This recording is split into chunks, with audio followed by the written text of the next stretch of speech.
Hello everybody and welcome back to episode 21 of the pre-production meeting. I am your co-host Josh Urquhart. And I'm the other one, Austin Scott. Oh, you didn't do this week. I know. You always like rub your eyes to like get ready for the... Here we go. Here we go. Welcome back to another week of film news, film progress and everything to do with film. We hope you guys have had an amazing week and we As hope always. you enjoy this episode because it's a pretty special one this week. We have a bit of a theme, but we'll get into that. Austin, how's your week been, my friend? Good. Well, I had 7 days of overnights. This morning being my last one. 7 days. I actually didn't realize it was that many. Yeah, started Thursday morning last week, and finished this morning. So my sleeping pattern's been cooked. I've been waking up. The day's been gone. Yeah. The last kind of week's been a waste, if I'm being honest. Yeah. That's what happens with those overnights. But, that's shift work. But I've been doing little bits of work here and there to do things, but not as it's hard, progressive and productive as I'd like it to be. But that's just because of me personally. The timing, and because you're usually working at night, that's when most people have finished work for the day. So that's when mainly they would be free. Exactly, and I'm trying to sleep to get make my energy sweet for the overnight shift. But yeah, man, that's the con for shift work. And then are you off them now? I'm off them now. I've got 3 days off. I'm actually keen for tomorrow because it's Australia Day. It's a day off, and enjoy. Very good, very good. Well, I reckon we get cracking straight into this episode. But no, first. Oh yes. How was your week? My week was great. My week was great. I can't remember. This week's been a bit. How you going with work? I'm working like every second day, and it's just like they're not overnight, so I won't complain as much. But I still have had time to do a lot of stuff, which we'll get into in the progress. But it's been a very exciting week. Goody. I would say. With everything, and I've managed to get myself to the cinemas a couple times see certain things, and the Oscar noms were released last night, so that was very exciting. I just saw him, Dan's mate Bailey on Instagram put him up, so I just went through and saw all the noms. Exactly. So there should be some winners. So. There should, and then we also on Sunday, I don't know if you're coming, but I have the Flickerfest red carpet premiere thing. Fuck, is that Sunday? That's this Sunday. Ooh. What did you think it was? I can't come. So that should be good. That should be a nice little story for the podcast next week. Yeah, I'm keen to hear all about it. But it's been a good week, and man, I know I told you before the podcast, but last week being the first week back from our break, it reminded me how much I absolutely love doing this this podcast. Yep. We don't have the biggest audience ever, but that doesn't matter. We're meeting each other once a week, again, holding each other accountable, and it's just nice to digress about all the things that we've seen in the week because, my mates, they like films, but they don't love them. So it's good to talk about, opinions on stuff I've seen during the week, especially, Oscar buzzed films. So it's good to share with somebody that shares the same passion of 100%. But it's really good to be back. And now I reckon we get cracking into the wrap up of the week. Austin, I reckon you go first because you haven't had as much time as me to watch stuff this week. So go ahead. Look, I started, obviously the Last of Us episode 2 dropped this week. Yes. And I'm up to date. This is actually big for me. And I said to Lockie when it first came out that I'm actually going to do the week to week release. Yeah, you don't usually, hey? No, I hate it. I normally don't. But I feel like this show is just too good, too big of a... It's HBO's, I think, biggest show now. That's what I mean. It's something that I feel like I have to watch week to week. And it builds up the anticipation. Exactly. Yeah, right. Whereas I'm normally a person that'll let the entire series play out and then binge it all, so I just have it all in one place rather than waiting. Yeah, if you were to binge this, bro, there's so long of episodes. And I think and this is going to sound dumb because it's the way they intend it, but this week to week is how you should watch it. Yeah. If you know what I mean. Because... Yeah. Well, the first episode is an hour 20. Yeah. The second one's just under an hour. 50, yeah. I get that you could normally do that, with most shows, but I feel like this one being this big and being labelled the show of 2023 already.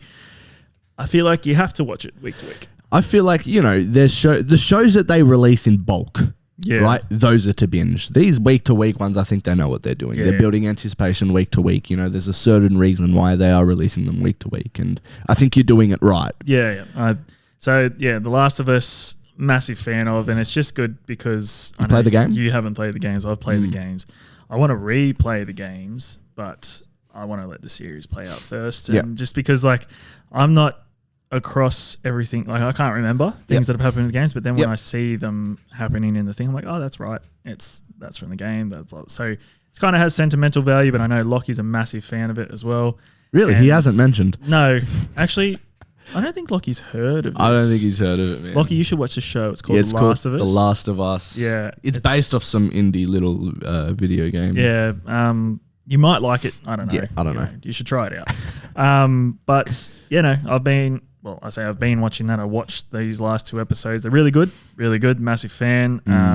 Pedro Pascal cannot put a foot wrong. He's a daddy. He is a daddy. Yeah. He's a man's man. He is. And, he embodies Joel perfectly. And, that's all I'll say on that because I don't want to really... But Ellie. Oh, Ellie's great. See, it's taken me a little bit to come around to her. And we had a conversation about this earlier in the week. I don't know if I can say what I actually said. But I just, so I've never played the game, right? So I didn't know she's supposed to be like this arsehole little kid. Yeah. And I'm like, there's something about her. I don't know whether it's... No, I don't know what to say. I don't know if it's like her acting or if it's just the character, she is, but I can't. I really disliked her. And apparently that's what, She's an asshole in the game. Yeah. So when she came on screen and she's acting like that, I was like, this is perfect. This is exactly it Ellie. Infuriated me way she was acting. Good. And I'm like, I don't know. I can't tell if this is just terrible acting or it's great acting. It's great acting. Yeah. And then I've slowly gotten used to it. And, I've had talks with you and everybody about that's how the character's supposed to be. And I'm like, okay. Yep. I appreciate it now. Good. Yeah.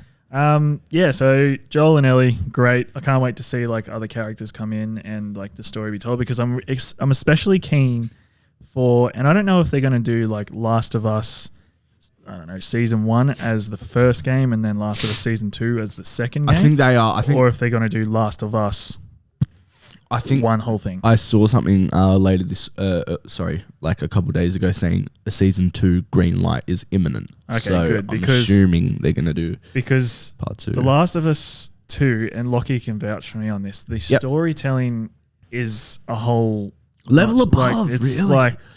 And I promise you now, the way that the second game went, I remember I was growing more and more angry, and I've spoken to Lockie about this. I was growing more and more angry with the way that I was playing the game based off how the story's told. Yep.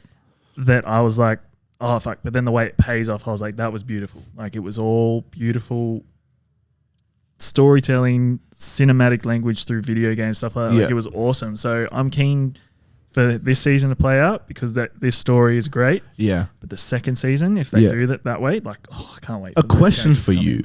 From what we've seen in episode 1 and 2, what are the playable parts of that game? Because what would be that fight with the what do you call the monsters? Clickers. The clickers. That fight with the clickers, spot on, by the way. Is that a playable part of the game? Yeah, and they're really hard to kill in the game as well. Right. So them struggling against them in the show is game accurate. Yeah, right. They're fucking hard to kill. And the thing is as well, with any post-apocalyptic film or movie or game or anything like that, you have to, scrounge for supplies, scavenge, all that kind of fun stuff. But they have depicted it so precisely and accurately that everything that's depicted on screen is so good. So that scene in the museum, I can't remember if it was in a museum or everything like that in the game, but that's a playable part. Taking on clickers, just exploring the setting, that stuff is perfectly accurate. Yeah. And what's another part? I'm guessing the playable parts will come when the action starts a bit more because these first 2 episodes have been just exposition, introducing and stuff. Where a certain character dies at the start. Mm-hmm. That was the gut punch That wasn't a playable part, was it? Well, you played up until that part. Right. And then that was a cutscene. Yeah. So I'm being vague for spoilers for anyone who hasn't played the game and hasn't watched the series, but that part up to there was playable. And then you think to yourself, fuck, can I go back? Like, did I do something wrong? Like, I need to go back and change that. And that's just, the part of it. Yeah, so, I'm excited to see more and more playable stuff. But one of the things that, what word am I looking for here? Shit ya? The what? Were you about to say what part that shits me? No, a part that's shunned to me, stood out to me. Yeah, right. Shunned, don't think that's the right word there. Shined. The shine doesn't sound right. Yeah. No, I get you, yeah. It stood out to me was the, when they're driving and everything's happening and then that. Oh, yes. Crash happens. It wasn't that scale in the game. Right. I'm pretty sure it was just chaos and then two cars collide and then that's how that happens. But that was cool being inside the car. It reminded me about the game. Like I was that's cool. This is great. Best video game adaptation, you reckon, already? Yeah, I'd say so. I would say so, and I haven't even played the game. Yeah, so that's good. That's good. Like Uncharted. I started playing Uncharted 4 after I watched the first Uncharted, and the game is just so much better. Oh, yeah. I'm like, the game is better than. They really fucked up by hiring Tom Holland. I'm sorry. Oh, yeah. They needed to do someone else. If they should have like just Nathan got the guy Fillion. The guy that played. Exactly. Yeah. But anyway. Tis what is. Is The Last of is that like a Sony PS5? Sony like PlayStation game? Yeah. It is? PlayStation exclusive. Okay. You have to get it. You have to play it. I don't know if I can now that I've seen, because the TV show's so good, and I don't doubt that the game's really good, but I know it's going to happen, and especially if most of the game is all like storytelling and like, I don't know. Don't know if I can. Well, I reckon I've got them if you want them. Oh, no, to be fair, but then I did that for Uncharted. I saw Uncharted and I'm like, this is shit. I want to see what it's like good. Yeah. But it's the other way because this is good. I'm like, I don't know. Anyways, but yeah, sorry. Continue. No, The Last of right. Us. So The Last of Us is really good. And like I am keeping up to date with that. So, I'll talk about it in further episodes as we both will. Yeah. But I started watching Kaleidoscope as well. Oh, yes. And mixed reviews about that one. I'm not the biggest, I don't feel like I can jump on board really. I don't know. I get that the story. There's so many heist films out there. Yeah, exactly. It's a heist. They haven't seen our heist film. Yeah, exactly right. Oh, remember that one? There's heist films, TV series, all that. I get it. I get this, and it's supposed to be thrilling and enthralling. Great, good on you. And I understand that the massive thing of this is the storytelling, that you can supposedly watch this in any order whatsoever, and you still get the same story, or you could take different parts of the story. I get that. I get it, but it doesn't work. It really? How so? I can't jump on board. I don't really know. I get what they're doing. They're building characters here, they're building characters there, and then you're supposed to be wowed by the sheer genius of. What's his name? Giancarlo Esposito. Yeah. Despacito. Is that can't be his last name? Esposito or something. I don't know. Despacito. Giancarlo Esposito. I thought there was a D. Despacito. I thought it was Giancarlo Esposito. But is it just Esposito? It's just Esposito. Okay. It's my favorite song. That's why I said it. Kaleidoscope starring Giancarlo Despacito. They've missed it by that song playing off in the credits. But anyway, you're supposed to be wowed by the genius of him, and yes, I get it. He's smart protagonist, and I love smart protagonists in film and everything like that. But I can't jump on board, and it might change the further I watch it, but it's been rating pretty shit as well. Yeah, but it might change the further I watch it. Jai Courtney, I can't stand him in this. Really? He's usually good. Well, I saw him wearing a pair of TNs as well. I was like, okay, yep. No, I'm not watching that. Why are you wearing TNs? No. I ain't watching that now, I'm sorry. But yeah, and I don't know. I can't jump on board with it, and I'm waiting for something to happen, and it's... I'm going to finish it. Well, I'll have to finish it. So, I can't make a call after not watching the entire thing. So, I'll finish it, and maybe my thoughts will change in future episodes. But that's all I've watched because of my overnight stretch. But that's all right. That's all I'm on. What about yourself? It's a good effort. Well, like you said, you struggled finishing TV show. I also struggled finishing a certain TV show. One Emily in Paris. I watched the first season and then I watched a bit of the second season, and it's so bad. Like towards the end of the first season, it was like, okay, there's like a tiny bit of drama, but just overall, it's just a terrible show. And I'm sorry for all the stands out there, but like, I don't know if I can watch it. Like, I love Lily Collins, but I don't know if I can watch it. Oh man, it's bad. And the first episode, bad. Like first episode of first season. The first episode, I'm like, what am I watching? What is this hype about? And just, I don't know, it just has this crazy fan base for some reason. I don't understand it. There is one character I absolutely despise. Mindy, who's the best friend of Emily. You probably won't get this, but she annoys the fuck out of me, man. Like, I can't deal with. She was a massive reason why I stopped watching this show, because she just like, she's okay. So her thing is that she like sings, right? But the way that her character is to the way that her character is when she sings, they're like two different people. Like, she'll just like break out into song, and then like it's just totally different from the character she's playing. And she's just like so fucking annoying. So I don't, nothing against the actress. Like, I'm sure, she did well with what she was given. Yeah. But the character itself, I just can't stand. I'm like, I really hope they kill her off. And I'm like, it's Emily in Paris. I don't know what can happen. Maybe the Eiffel Tower falls down. She falls off the Eiffel Tower. But I'm like, bro, just kill her off. And then she just gets increasingly more annoying and more annoying and more annoying over like the fucking couple seasons. And then I was like, because I watched it with my mate, and he was like, he likes it, right? I was like, look, man, I don't know if I can get through this. Do you want to start something else? And he's like, yeah. And he's but you were watching this with someone? Yeah, my mate. I thought this was a guilty pleasure. Oh, no. I ain't choosing that by myself. Oh, God. No. Well, because like we watch, so we always have to have like a show. He's over all the time, basically. So like we want a show that we can like continuously watch. And before Emily in Paris, what was it? God, I don't even know. We're watching all the Marvel shows. We watched The Watcher. Oh, yeah. That was all right. Actually, no, the ending wasn't. Yeah, don't even get me started on that. But and then we're like, yeah, fucking Emily in Paris, because mum and dad were watching it and they love it. Dad's like, this is my favourite show. I'm like, what? Sorry, what? Andrew, and then mum slowly took the gun away from his head. He's like, help me. I don't want to watch any more Emily in Paris. Just to touch on The Watcher real quick.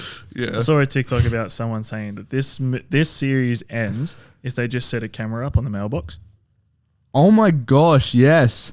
But yeah, bro, I don't even want to get started on that shit house of an ending, because it was so good. It was like, what? It's leading up. It's nothing. It actually is nothing. It's actually nothing. There you go, spoiler, sorry, but like, don't watch it because there's no conclusion. So fucking, it's just a waste of time. Oh, yeah. Anyways, so I was like, okay, whatever, yeah, let's fuck off Emily in Paris.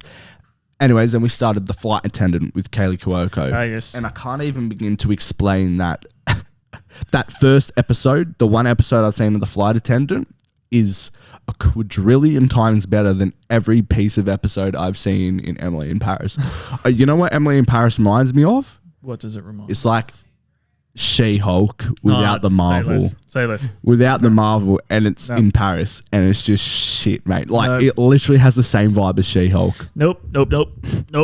I want you to watch it just for an experiment. No.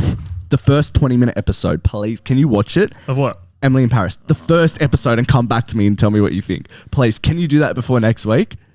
No, it's 20 minutes. I can't. 20 minutes. If I can do it, bro. Trust. I would love to see your fucking reaction. And bro, they just their coverage, right? What they do for the whole show is basically like two shot. All right, like, I'll do it for the podcast. There's but no I'm not creativity. going past the first episode. I'm not.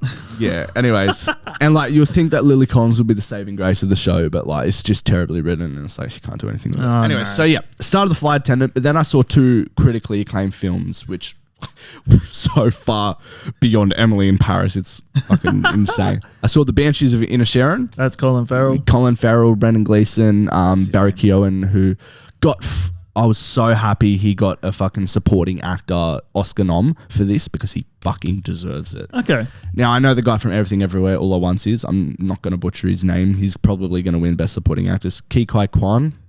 The husband? Yeah. Ki Hai Kwan. Well, apparently that was his... Ki Hai Kwan. I got it right. Apparently that was his return. Yeah. Since Indiana Jones or Spielberg. And that's why he's like posing with Spielberg and all this. Yeah. Anyways, Banshees of Inisherin, sorry. It was very good. It was very good. It was a 5 out of 5 movie for me all the way through until the ending. Oh, no. Because the ending's a bit redundant. Oh. Yeah. Okay. So it doesn't really I'm like, okay, like what's the point of the rest of the movie then, kind of thing. Gotcha.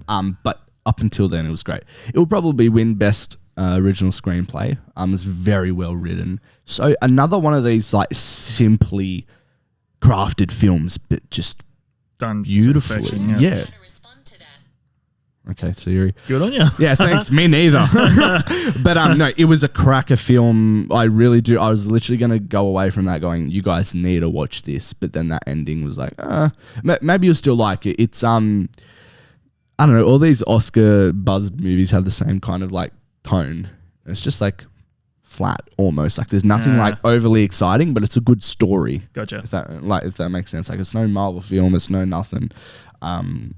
It's just a good story. But yeah, recommend the Banshees of Inisherin. I think I gave that 4.5 out of 5. And then I also watched The Whale in advanced screenings with Brendan Fraser, who gives the performance of his life. I gave that movie a 3 because the movie itself was very literally, this is the best way to describe it. Blah. Like, it was just Okay. So it was flat. Like, he did amazing. Sadie Sink's in it as well. Okay. She did well. Basically plays Max from Stranger Things. Yeah, and then there's like 4 people in the whole movie, and I forgot to mention with Banshees of Inisherin. I think I mentioned Barry Keoghan, star of the movie. Yeah. Anyways, going back to The Whale, Brendan Fraser is very good. I guess you can say like he deserves the nomination. He does. I don't know if he should win though. I think Austin Butler should win the Oscar for Elvis over Brendan. Is very good. Very good. Yeah. I don't know if I'll watch it, to be honest. It's very good, man. It's Baz Luhrmann. I might get filmed in Australia. Come on, I think you got to get around to it. But and then The Whale. Yeah. It was just a mad, depressing story, to be fair. And like there wasn't really there was like a couple lighthearted jokes, but it's just blah. Like I can't even explain it more than that, man. Okay. It was just blah. His performance was all right. I'll watch it. Yeah, you're gonna watch The Whale over Elvis? Are you kidding me? Sorry, buddy. Jesus.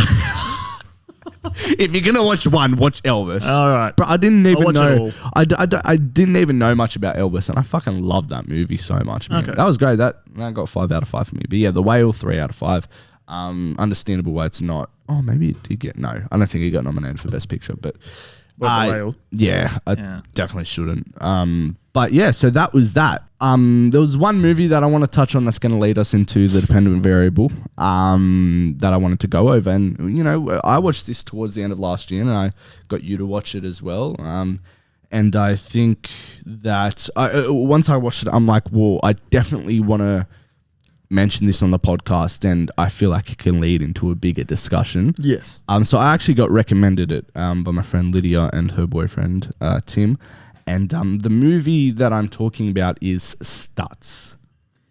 Stutz is Jonah Hill's movie documentary, and what he does is he interviews his therapist. Right, so this is what the synopsis says, right?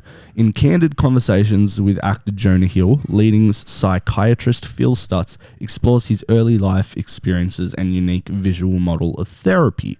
Now, this one touches close to home, right? Because, I still see therapists here and there, and I think it's fantastic, and I always recommend therapy to anybody, right? Even if you're not going through anything, it's a great outlet, right?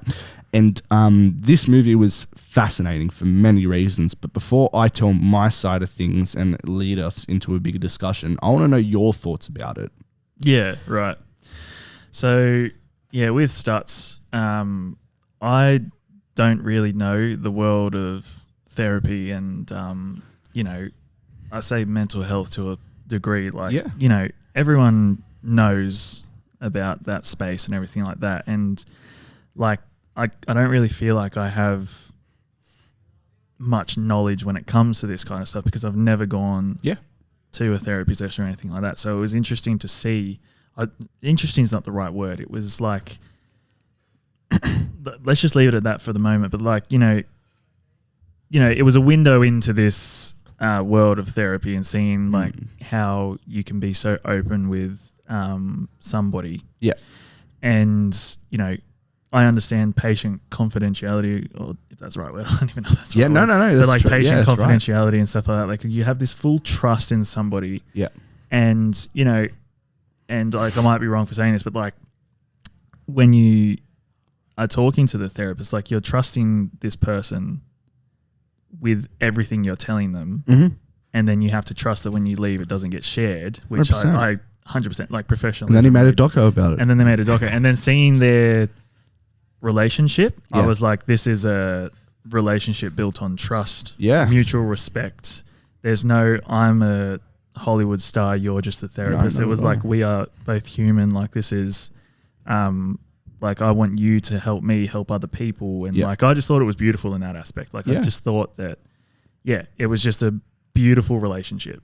Yeah. And the way that they spoke to each other as well, you know, they know when to muck around and joke around, and then when like things are serious, they respect each other as human beings to actually, you know, talk to each other on that level. So I really liked it in that aspect. Yeah, 100%. What about the techniques and stuff? You don't have to remember any of that, but was that kind of interesting to open your eyes to the world of like kind of like dealing with certain things like what Jonah Hill has gone through? Definitely. Like, I'm not going to sit here and say I remember the techniques and Neither that kind of thing. But, you know, it was just interesting the way that like, you know, as him being a therapist, like breaking down human psychology and coming up with little tools to help, you know, with your day-to-day stuff that you go through. Like it was, you know, just intriguing to see, and like you could incorporate, like when I was watching, I was like, I'll try and incorporate this into my kind of day-to-day life, but then I'll be honest, I've forgotten about it. But, you know, I think, you know, in that space for Jonah Hill to come out and say, I want you to show people these tools, like it, you know, it must be great. Like, you know, like therapy is expensive. Yeah. Everybody knows that. And I think he's done amazing. I think, well, first off, how much do you reckon on Rotten Tomatoes it's got?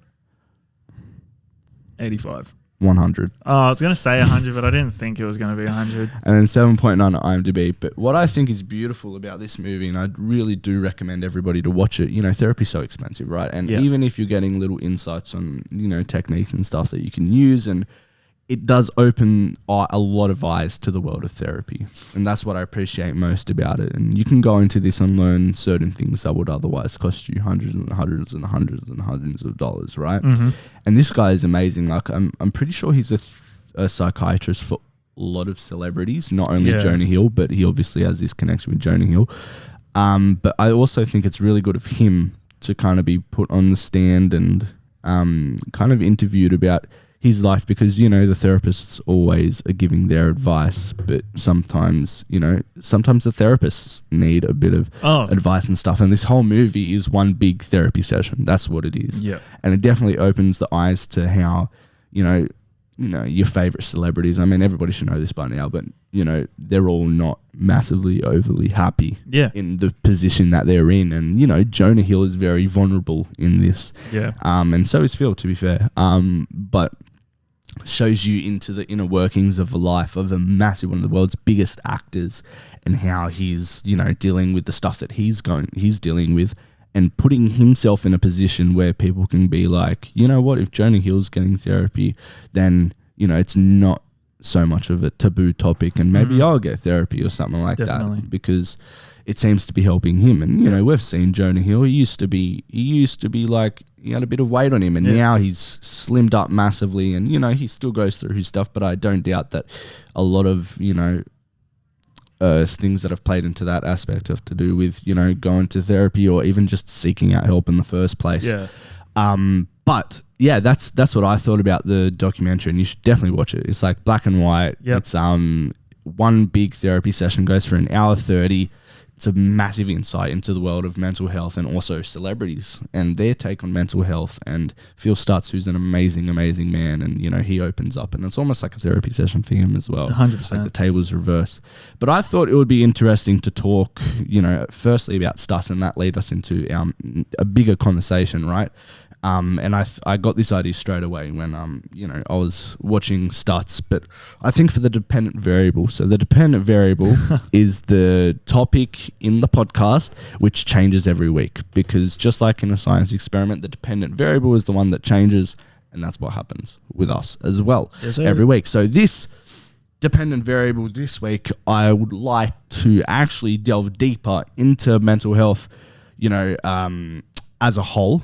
And kind of how it's affected, me, you, the places that we're in, because also recently I've had so many people, I've had conversations with many, many people, that are always constantly, questioning their position in the industry and stuff like that. And, people that have come to me stressing out because they're not at where they want to be, at this stage of their life. And look, by no means have we made it yet. No. But I think it's good to get this perspective. It would be interesting to get our perspective of, where we were in that massive dump and maybe delve a bit more deep into that to where we are now, the stuff that we went through and how we got out of it and, things that have challenged us to, get us to the place that we are now in relation to the film industry. 100%. Because sometimes, or not sometimes, most of the time it's not talked about. It's a massively taboo topic, mental health. And, some people still don't believe in it, which is ridiculous. But I think it would be good to talk about. And even if you haven't gone through yourself, I'm sure there's been somebody in your family or even friends. You've seen me deal with my stuff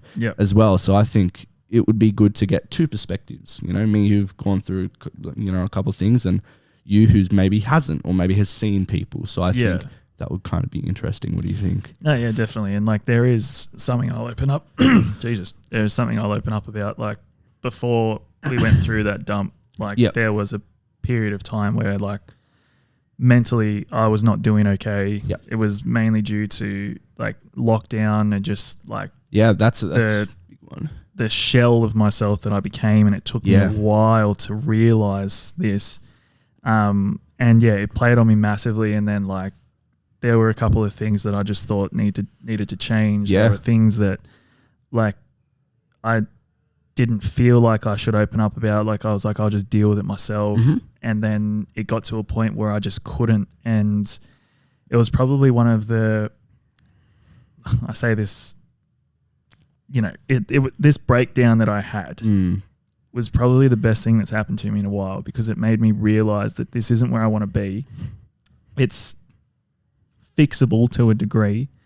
And in my case, I thought to myself, the only person that's going to help you out of this is yourself. So a lot of the things that I've been doing recently have been based off that breakdown I had a couple of years ago. I think I remember that. Yeah, it was. So I'll get into it. So lockdown happens. Mm-hmm.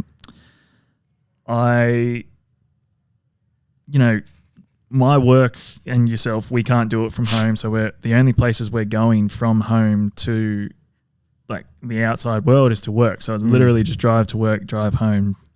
That kind of stuff was the only two things that I could do. And then I tried to get into fitness. I tried surfing more. I tried creating content and stuff like that. But then things weren't panning out the way I wanted them to. And then, when things don't pan out the way you want them to, well, at least in my case, I just fucked them off. I was I don't want to do this because it's not working.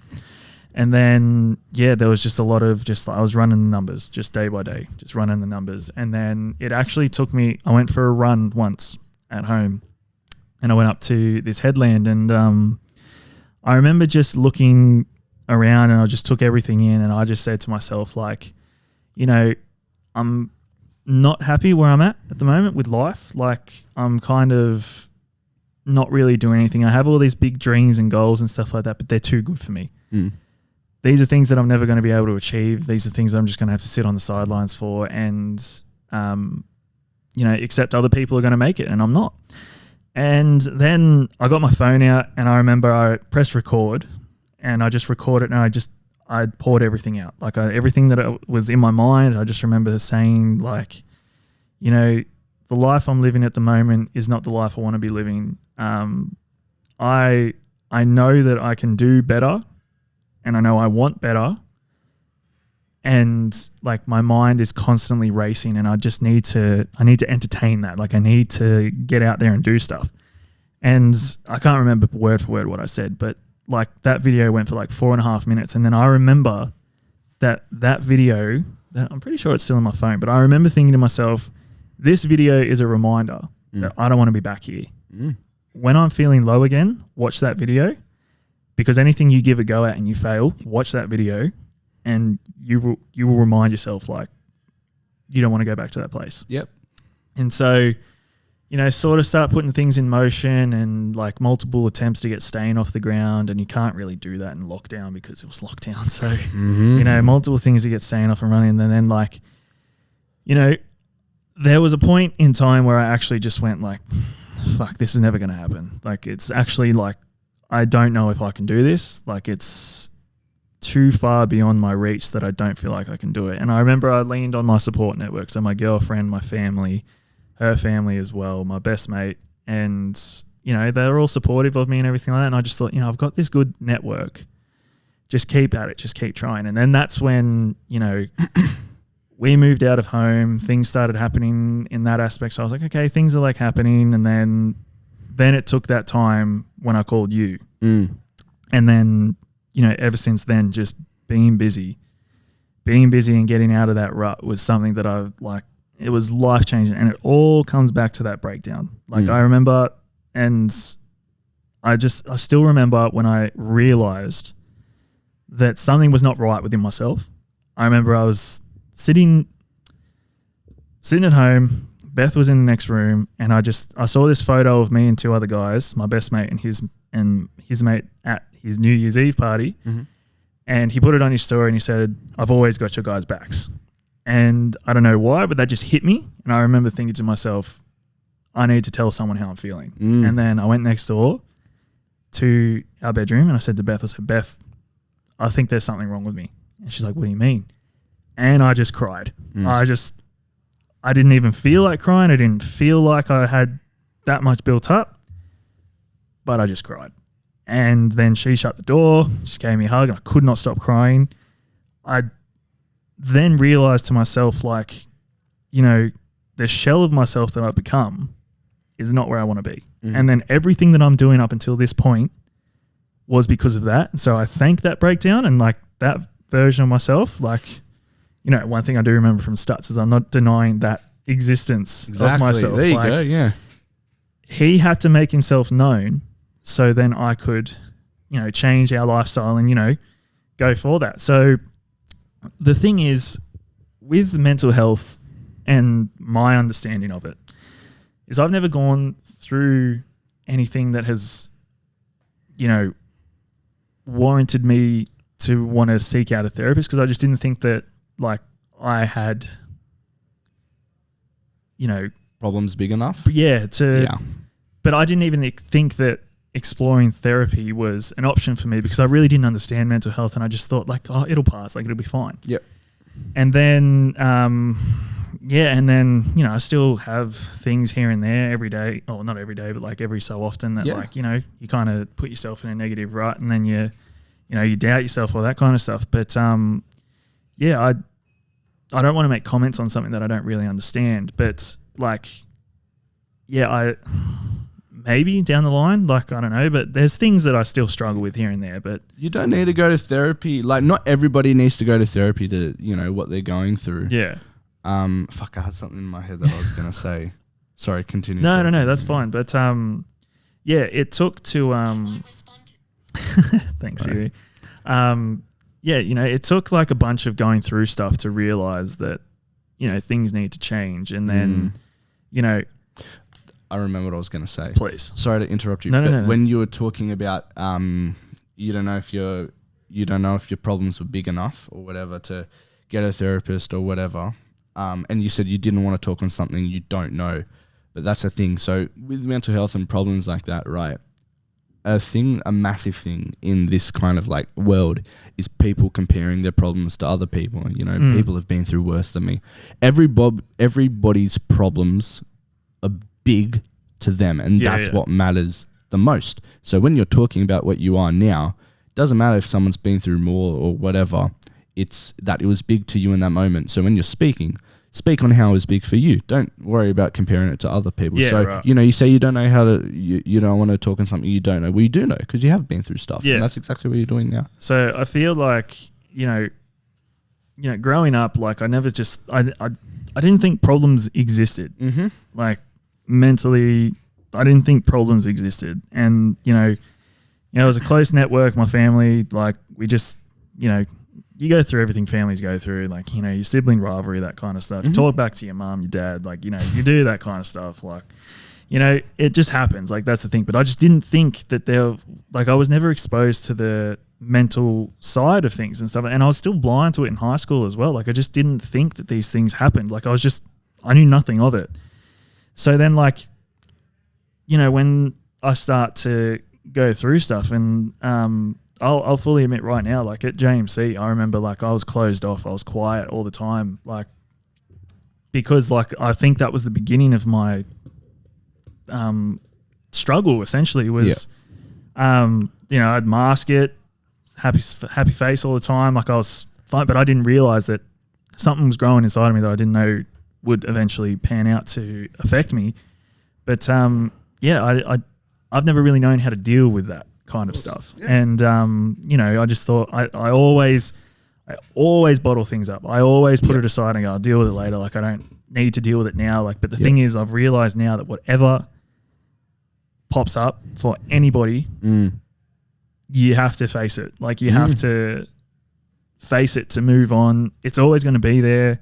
I heard a quote from my mate the other day who does a podcast on his channel. It's called The Better Project. And he said, like, you know, trauma will always be with us, but I'm not going to quote him word for word, but I'll ask him about it. But he said, like, trauma will always be with us. It's like a scar. You know, scars will always stick around, but they always have a story. You know, instead of trying to just forget about it, they're always going to hang around. So, like, yeah, that's what I look at now and think, like you just said, everybody's problems are big in their own right. Exactly. No one has any right to say my problems are bigger than yours because... You know, everybody deals with stuff in their own way and everybody has stuff that they deal with. So, yeah. There you go. I have two things that I want to touch on out of that, right?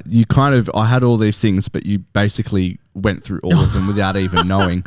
First, in terms of, you know, in that rut you in or even before, you know, getting to where you are now, because this is a whole conversation on to, you know, where we are now in this industry moving forward. You know, when you're in that rut of like, you don't know if you're good enough for this industry, you don't know if you're gonna make it, like these are just dreams.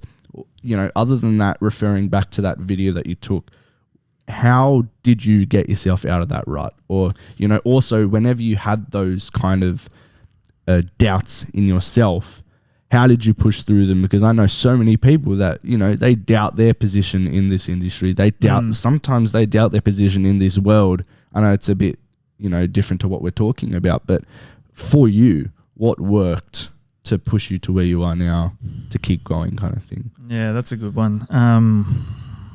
What got me out? Like, what did I do?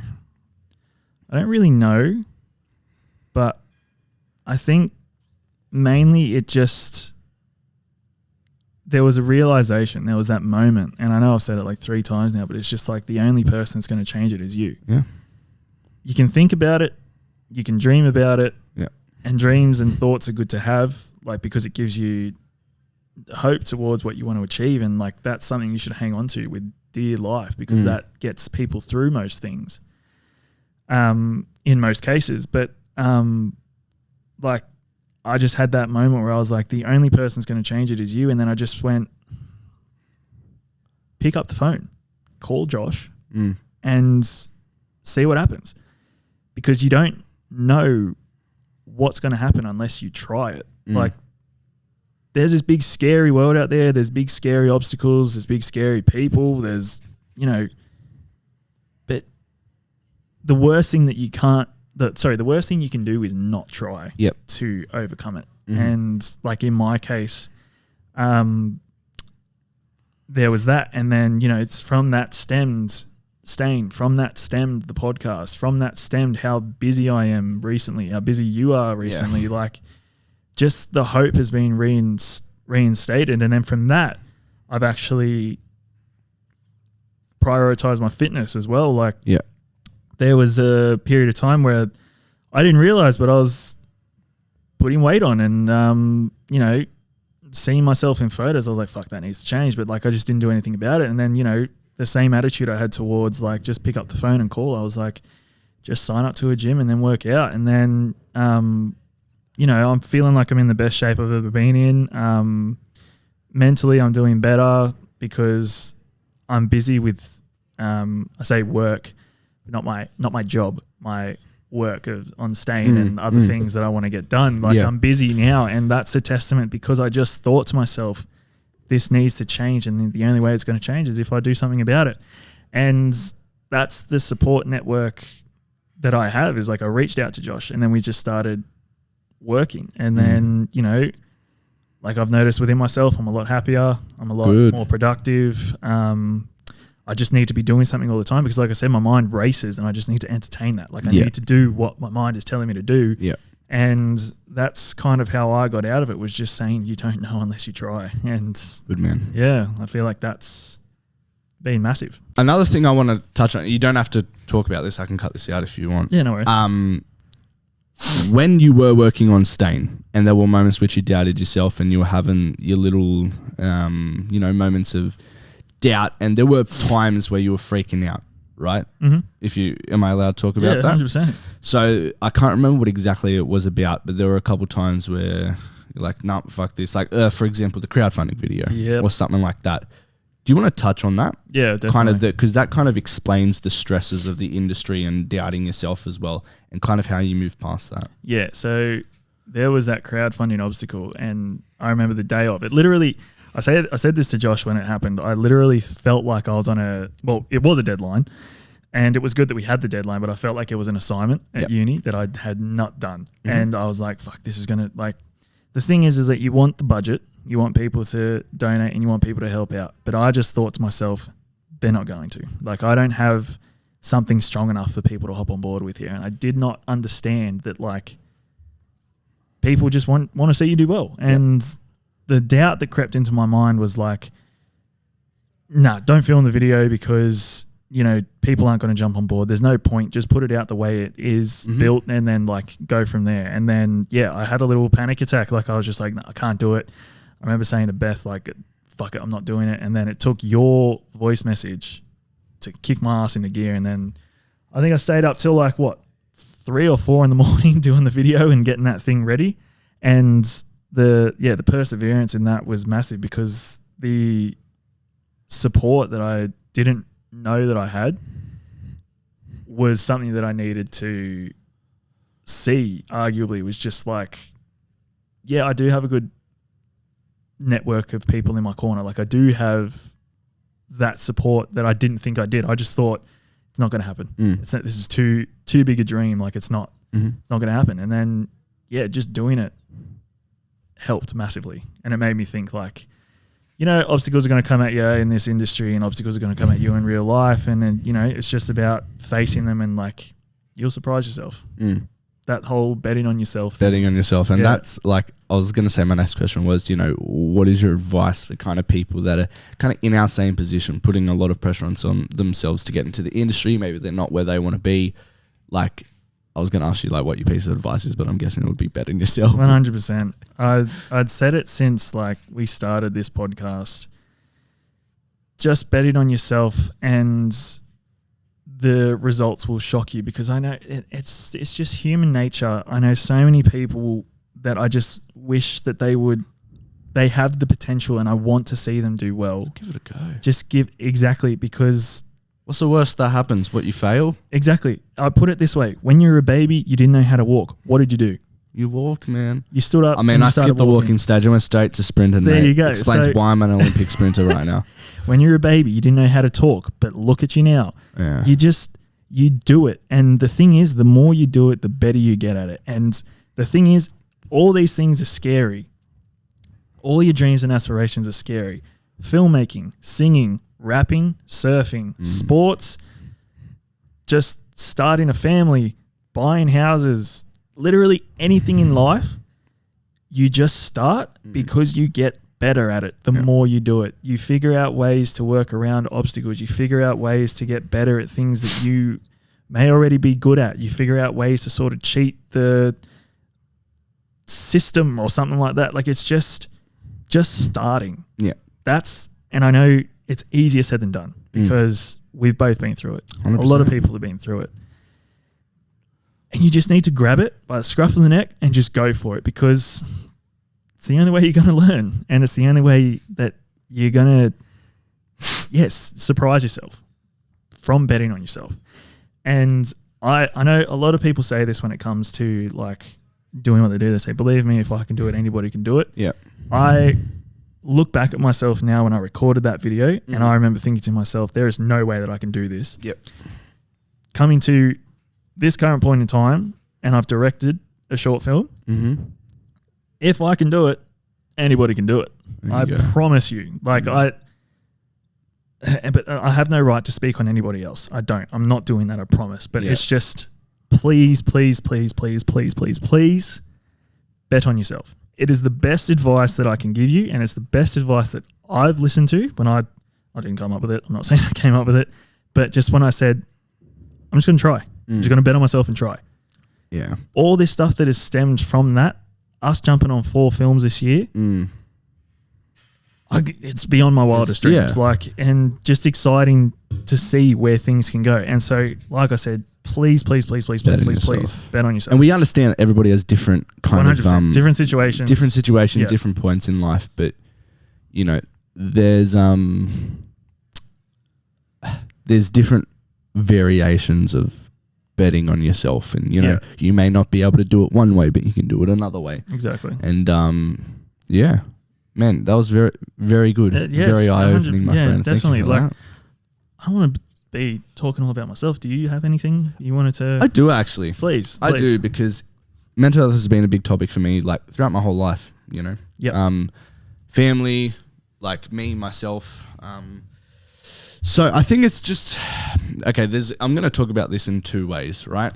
So I'm going to talk about it in the terms of the film industry, and I'm going to talk about it in terms of, you know, personally, right? So I've been, you know, I've suffered with I've suffered with anxiety since I was about, I would say my whole life, but not prominent till about I was 18. And it took me a while to figure out what it was. And then, you know, I eventually had that moment of realization again. I'm like, oh damn, something's wrong. And you know, I'm lucky and fortunate enough that I was able to see I've seen a couple therapists now, and you know, you don't always get it right the first time.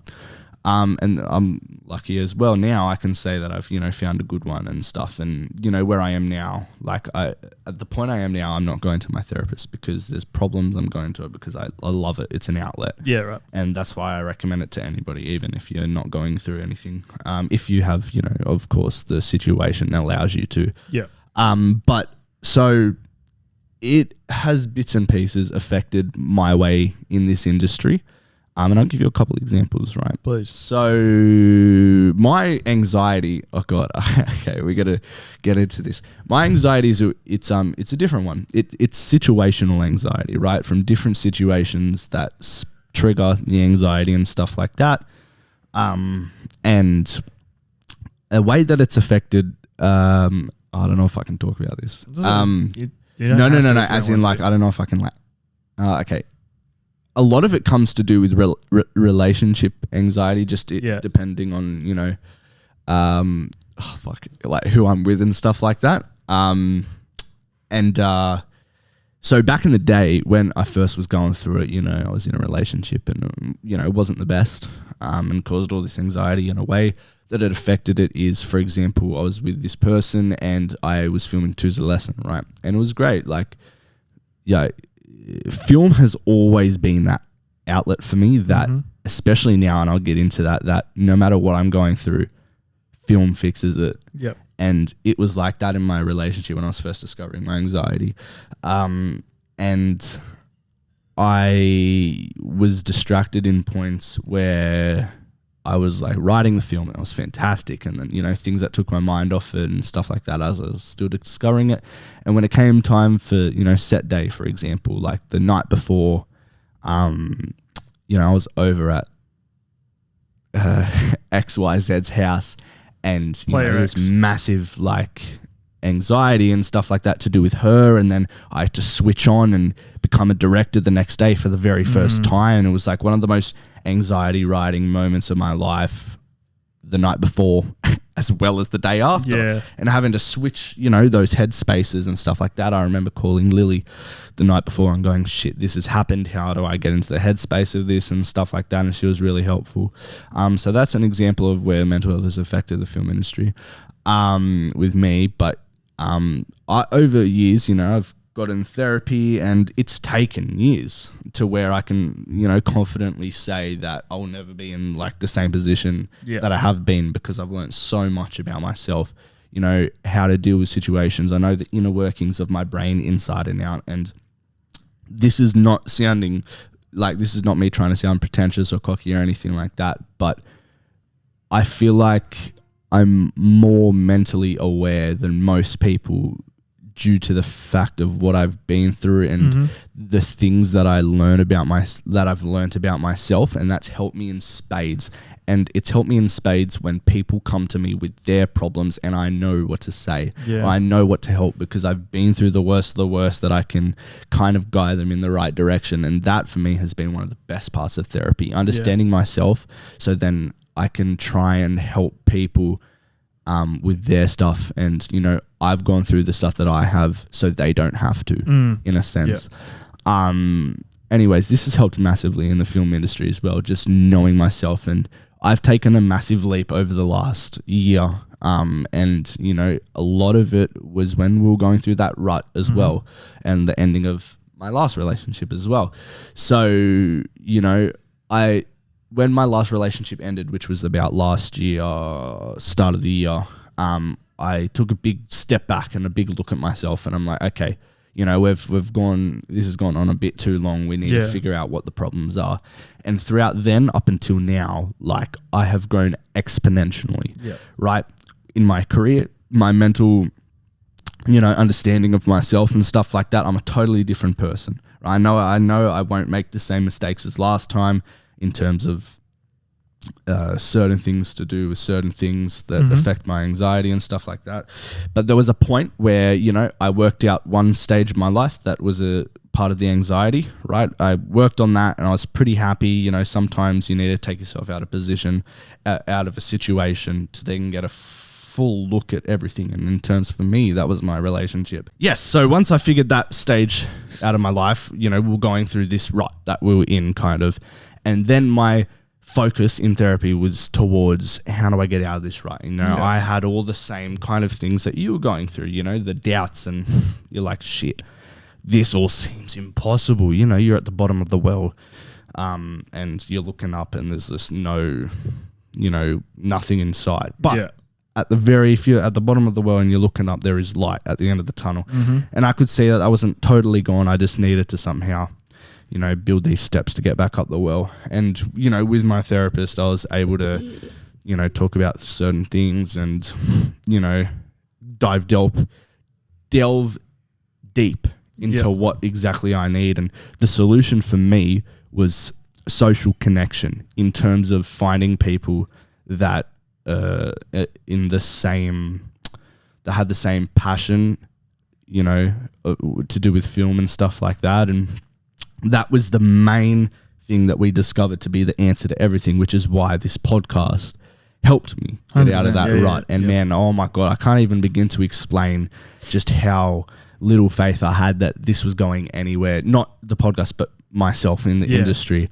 And I was like, shit, man. Like at the very start, I'm like, well, this is it. I'm like, fuck, I might as well just be at Channel 10 for my whole life.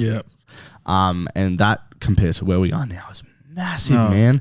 And, you know, I think, you know, anxiety kind of links to that as well, but mental health is just your total state of well-being. And in that, you know, way that we were in, like there was a solid year. I know COVID played a massive part to do with that. And, you know, what pushed me through especially was finding that social connection, right? That connection with somebody that you can, you know, you feed off each other's energy, which is what, you know, we do here on the podcast, and what 100% helped me get out of the position that I was in. And, you know, like to this day and where I am right now, you know, there's been a little bit of anxiety lately, not massive, like, you know, it comes and goes in your life, but nothing compared to how it was before. So when I used to have anxiety, you know, I'll say a year ago, 2 years ago, it would kind of, how I explain it's like this fuzzball kind of just sitting in your chest, right? And it just doesn't go away, and it affects everything. It affects your mood. You know, it affects me where at points where I just don't want to, like, you know, have any social connection with anybody. You know, affects your eating and stuff like that. And back in the day when I used to have this kind of like anxiety feeling, it would stick and nothing would really get rid of it. And I remember back in the day having that every single day, like wake up, bam, anxiety, go to sleep, bam, anxiety, have these terrible dreams that were linked to the anxiety every single day. And slowly over time it got better, right? Again, situational, to do with certain decisions that I've made in certain things in my life, which I completely, fully, 100% understand now. But now when I get those points of anxiety, what's different from now compared to where I was is seeing how much shit we have going on. And I'm like, you know what? I'm able to take a step back and look, okay, this is where the anxiety is coming from. This is small because, say the anxiety is here, everything behind it, you have my film, your film, Dan's film, Fatty's film, you know, I've got all these strong connections, a good therapist, you know, like friends, family, everything like that. But the one thing that's massive, overarching everything, is film. Right? And I'm like, if I'm getting a little bit of anxiety, that fuzzball will go away compared to last time where it wouldn't. And what makes it go away is the thought that I have something else that I'm so passionate about in my life that kind of gives me that helping hand to get out of that well. And finding that was a process in itself, which we did through this podcast. Definitely got me into that position where I'm able to kind of befriend that helping hand, which was film, because for the longest time, that helping hand wasn't there. And that was because we were so far down deep in the well and the rut that we were in that we couldn't really see it. So that was my kind of journey throughout getting to where we are now. Right? And, you know, you're always going to have scars. You're always going to have, you know, anxiety isn't just something that goes away. Definitely not. No. But there is ways to manage it. And, you know, it's fantastic that Jonah Hill brought light to that in Stutz. It's everything. And, you know, I still really recommend therapy. It's just fantastic. If you are in the position to do it, you don't need to be mentally messed up, right? But even if you don't think that your problems are big enough to get therapy, is just the worst possible mindset to have, because your problems are big enough for you, and that's all that matters. You know, my problems, like I know so many people that have been through way harder shit than I have, but it doesn't really downplay my problems, because to me, my problems seem like the biggest in the world. So what did? I went and reached out, got help for it. And I know some people, I've met so many people that just don't like the idea of therapy or can't bring themselves to do that. And that's fine. That's fine. Everybody has different ways to deal with stuff. But what worked for me was definitely therapy, but also social connection, finding a passion that you're, you know, that is able to kind of find and give you that helping hand. Absolutely. And another thing that I wanted to touch on as well is because I've had many people come to me recently, you know, friends in the film industry, people that doubt their position in the film industry. You know, this is going to be so hard. This is like, I can't see what I'm going to do, and people that just constantly are stressed that they're not where they want to be, or like, you know, oh fuck, I should be, you know, on big sets right now and stuff like that. Bro, look where me and Austin are right now. We're still in the hills. I'm still in the Hills District. We're still in Sydney, right? Like, we're making short films, and I can 100%, I don't know about you, but assure you, I've never other than in the rut, but it was a bit different. I've never doubted my place in this industry. And you know why? Because I don't think about where I'm going to be in the future. I concentrate on what's happening right now, you know, in the present right now, because, you know, I find that the most fascinating thing about this whole industry is we don't know where the fuck we're going to be. No. We may not even make it. 100%. Right? But who gives a fuck, man? At least we're giving it a go. And that's the thing, man. I know this is a bit of delusional optimism, right? But I have never, ever had the thought in my head that I'm not going to be doing something that I love in the future. I've never pictured a future where I'm not making movies, right? And I don't know if that's good, I don't know if that's bad, but I just can't picture it. And people, you know, are saying that, oh no, I should be doing this, I should be at this position in life, you know.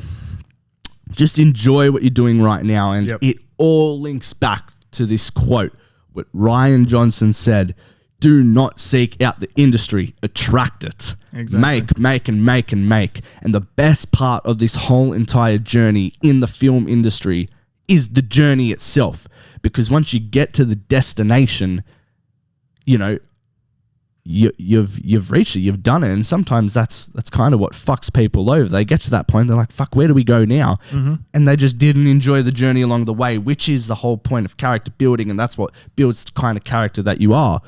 And yeah, so I say to people that are kind of, you know, feeling a certain way, that, you know, people have come to me recently saying that they feel, you know, things are so out of the control, especially this is in regards to the film industry. I guess you can say it about life as well.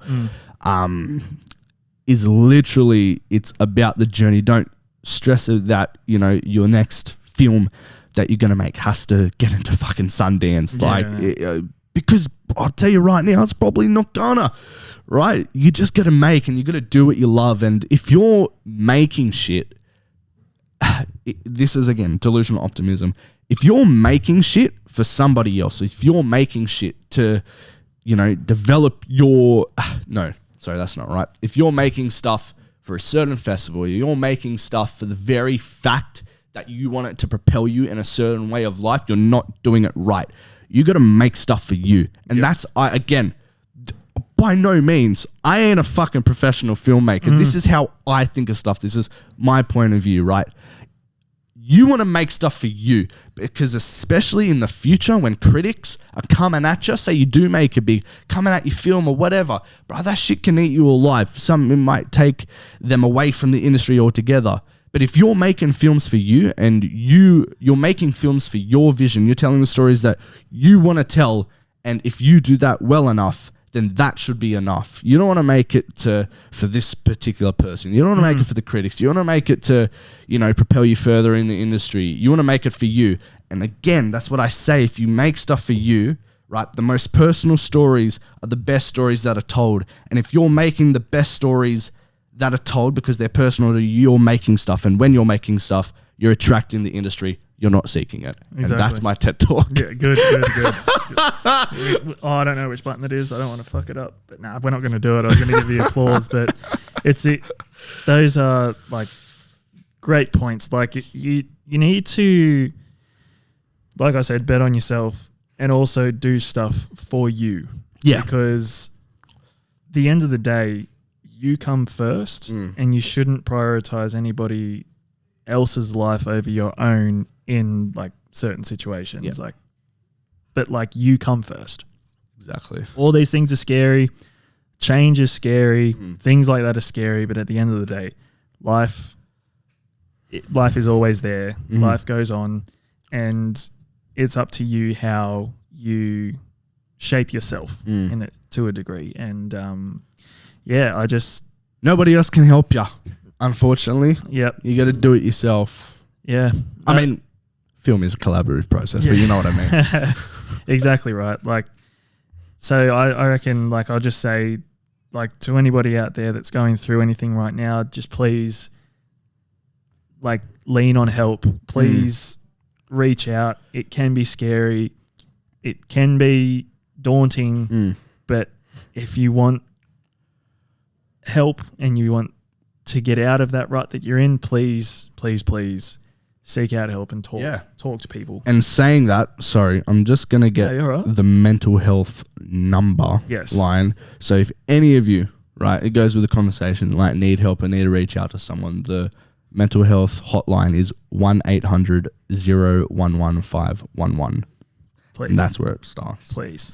But yeah, man, great chat. Yeah, I think 100%. we now have a quick chat about the progress of this week and we tip it off. Austin, yeah, definitely. Go first. Progress this week, like I said, I haven't been watching movies. I've just been trying to organise schedules with heads of department to get the ball rolling on this animation workflow. So I don't really have anything to report in terms of progress. That's okay. But just scheduling is what I'm doing at the moment. So once that's all scheduled and we get the ball rolling, like I've made little notes here and there of like things I want in this animation sequence, but like that's all I've got really. Just because overnights. That's all right. This week I need you to do all this stuff. All right. Please. We need to be strict with this shit. You need to go to sort out a rough cut edit session before the end of Jan if you can with lockdown. I know that's really hard with his schedule and stuff. That needs to be done. You need to have a call with Teague to complete these storyboards 100% that you're ready to, go to the next step with them. We need to chase old mate because he said he was going to search around, see if there's anybody. Yeah. We need to chase him, and then we got to figure out a date for the choreography. Yes, absolutely. Okay. I know there's not much longer in December, but I'm going to send these to you right now. January. Yeah, sorry. There's not much left in January, but I'm going to send you these things right now and just smash at them now that you have a couple of days off. All right. Cool. Was there anything else? Your progress. My progress? That's right. So this week, what I've been doing, people have been sending in their self-tapes. Yes. And I'll show you some afterwards. Please. It's been very, very exciting. It's going to be very hard because I've got some fucking very good ones. And I'm just really excited, to be fair. There was something else that I did. Oh, yes, I've planned the crowdfunding video. Oh, you have? My idea, and I'll tell you my idea for it, right? Have you ever seen the 73 questions with Vogue? No. So what they do is they go into a celebrity's house, and it's basically a one-shot, and they follow them around the house, basically just one shot, them asking questions. Yeah. Right, and they're answering things about their life and stuff like that. I want to do a play on that. Right. A one-shot, one-take kind of crowdfunding video. I want to go to some location, whether that's something old Victorian era, London, or even the sand dunes or something like that, something that provides a bit of a tonal vibe as to what Untitled movie, The Magic Man, will do. And I want to do it one take where I'm walking around and answering things. I'm going to put photos up on the wall of the concept art and, people can walk past it and people can interchange with me. I'll get one of the actors, I'll get Lexi or whatever to come in and kind of just talk about, the budget whilst we're walking. Things are happening in the background so you're not bored. Yep. And it's not stable. It's just consistently moving. Make it 2 minutes. And that's my idea for the crowdfunding video, which I'll get into in February. That's fucking awesome. Yeah. And then other than that, I've been... what else have I done? I think that's basically it. I've been just culling the applicants daily because there's been a lot. There's like over 170 applicants. And I think I've sent out like over 40 self-tape applications for people to like send me back stuff. Yep. And I found some really good ones. I got a feeling that I found the main character. Oh shit. And I found most of the others as well, but I still have about 30 to get back basically. And now I'm being really strict about who actually can still get a yes. 100%. Yep. What else have I done? I think that's basically it. Because next month, I'm seeing Lexi, on Sunday, and I'm going to her in the morning. So we're going to go through the whole, I'm going to fill her in on everything because she's now back from America. Yep. We're going to rework the budget, get a final number. I'm thinking 25. Yep. To 30 or whatever. But hopefully 25. Mm-hmm. Then I'm going to go through what we're going to do in February, which I'm hoping to get the location recce's done. The big ones are location recce's and crowdfunding. Yeah. And then until then, I think I'll know more on Sunday, so I'll be able to report next week about what happens on Sunday. Yep. But other than that, man, I think that's it. That's the episode.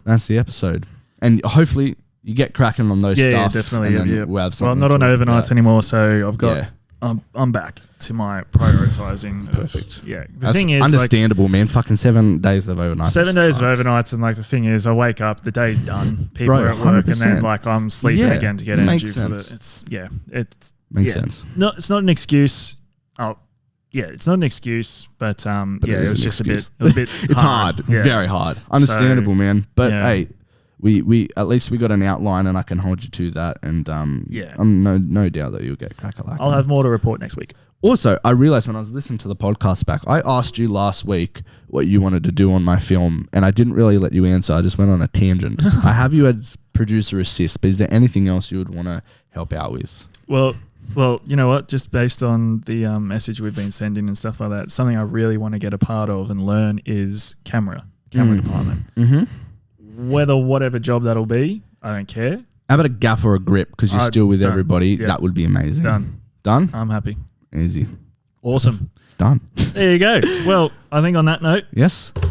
Where can the lovely people find us, Joshua? They're going to find us on YouTube and Spotify and Apple Podcasts, the pre-production meeting, the pre-prod pod on Insta, TikTok, and now Google. We're a comedy podcast according to Google. Shit. Yeah, fully official now. We made it. But yeah, Austin, what are we going to do with this podcast? We're going to tie a little bow on this episode. We are, and we're going to sign out from the one and only pre-production podcast on YouTube everywhere. And we'll see you guys next week. We'll see you next week. Thank you, everybody, for listening. Peace out.